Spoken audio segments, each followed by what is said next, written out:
Stop studying. You are wasting your time. If you're studying the way most students do, you're probably wasting 80% of your time, and you don't even realize it. Ever spent hours cramming only to forget everything in the exam? Most students learn how to study the right way too late. But by the time you finish this video, you'll know how to study effectively and save yourself years of frustration. Imagine you're trying to fill a bucket with water, but there are holes everywhere. No matter how much you pour in, most of it leaks out. Frustrating, right? Well, that's exactly what most students do when they study. They spend hours trying to absorb information, but their brains don't retain much of it. And the worst part, they don't even realize it's happening. Now, let's talk about the biggest mistakes that are making your study sessions almost useless. Mistake 1. Highlighting and rereading. Most students think highlighting their textbooks and rereading notes will help them remember the material. But here's the shocking truth. Studies show that rereading has a retention rate of only 10%. That means if you reread a chapter today, by next week, you'll forget 90% of it.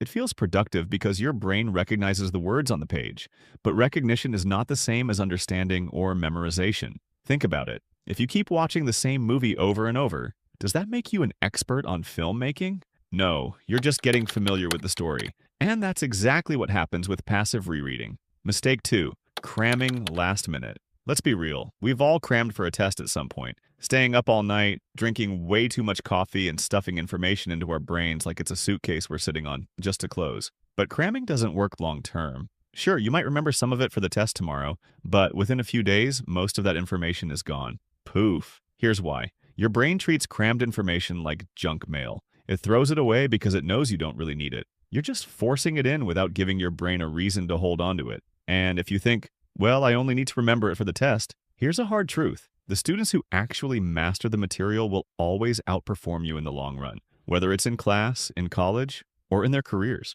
Mistake 3. Studying passively. Another massive mistake? Studying passively, meaning you just read, watch, or listen without actually doing anything with the information. Imagine you want to learn how to swim. Would you read a book about swimming and then jump into a pool expecting to be an expert? Of course not. You'd drown. Yet, when it comes to studying, most students do exactly that. They read the textbook, watch a lecture, and assume they've learned the material, but unless you engage with the information by testing yourself, teaching it to someone else, or practicing, it won't stick. Now that you know these mistakes, how do you actually study the right way? That brings us to the game-changing shift. Here's the truth. Studying isn't about how much time you spend, it's about how much you retain. Some students study for 3 hours and forget everything the next day. Others study for 1 hour and remember most of it for life. The difference? How they study. Most people treat studying like mindless repetition, but real learning happens when your brain is actively challenged, when it struggles, when it makes connections, and when it retrieves information on its own. This is where retention greater than consumption. Instead of mindlessly consuming information, you need to focus on retaining it in a way that actually sticks. The learning pyramid, the key to studying smarter. Let me show you something called the learning pyramid. This one simple concept can change the way you study forever. At the bottom of the pyramid, we have reading. This has a retention rate of only 10%, meaning if you just read your textbook, you're forgetting 90% of it. Next, we have lectures. When you sit in class and listen to a teacher talk, you retain about 20%. Now, let's go higher. Watching demonstrations, that's about 30% retention.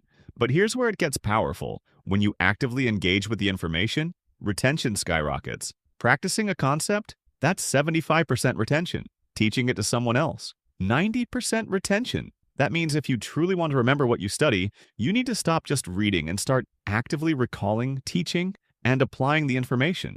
And that's exactly what we're about to break down step by step.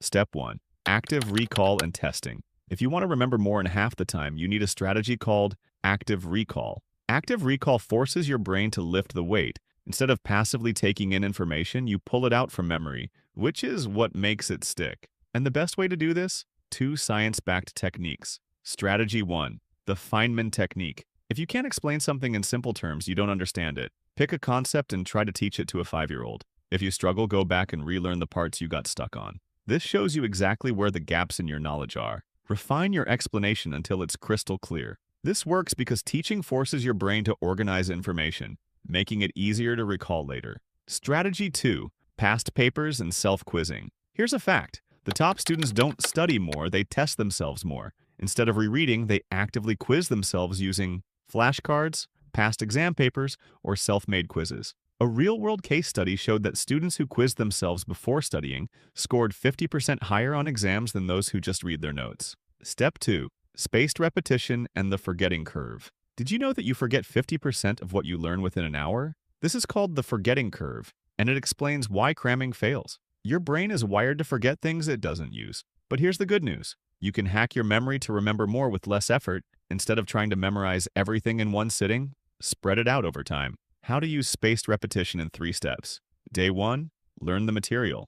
Day 3, quick review, approximately 10 minutes. Day 7, self-test without notes. Step 3, how to make studying a daily habit. The real challenge? Sticking to a study routine. Most people struggle because they procrastinate, they get overwhelmed, they burn out. So let's fix that with 3 simple habit hacks. Hack 1, the 2-minute rule. This is a psychological trick that stops procrastination. Instead of telling yourself, I have to study for an hour, tell yourself, I'll just read 1 page, or I'll just do 1 flashcard. Once you start, your brain shifts into might as well keep going mode. Hack 2, habit stacking. Attach studying to a routine you already do.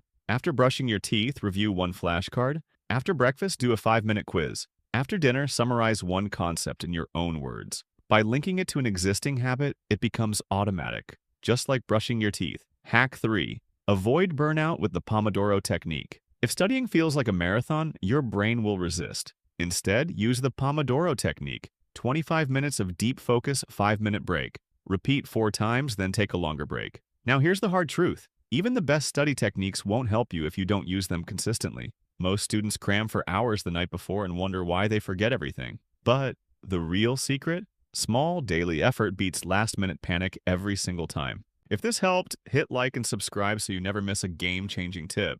Good luck with your studies. Now, go crush it!